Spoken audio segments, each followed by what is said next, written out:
was kind of happy. कोई मतलब ऐसा नहीं था कि उसका किसी के साथ. Ramit Antil is mourning the death of his brother Chirag Antil after learning of the tragedy from the Vancouver Police Department's homicide team. They said in an email to him that his brother was murdered on Friday night near Main Street and 55th Avenue. In an exclusive interview, City News spoke to Ramit Antil, who lives in India, and he says he's frustrated that there isn't much he can do while he waits for answers. The Vancouver Police Department isn't sharing much yet, only saying they've received reports from residents of gunshots, and Chirag Antil was found deceased inside a vehicle. No arrests have been made, and the investigation is still ongoing.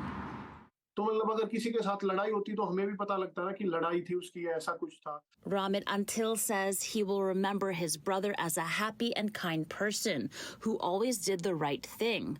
Ramit says he never fought with anyone and wasn't the type that would get into trouble. He and his brother were very close, and they spoke just before he died.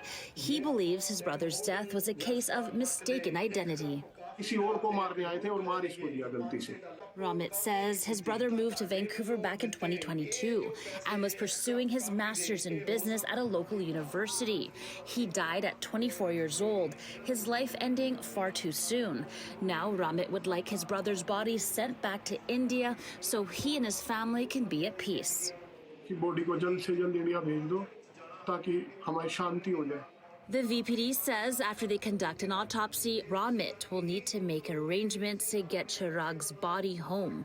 A GoFundMe has been set up to help him cover those expenses. Anyone with information about the case is asked to contact the VPD's homicide unit. In Vancouver, Angela Bauer, City News.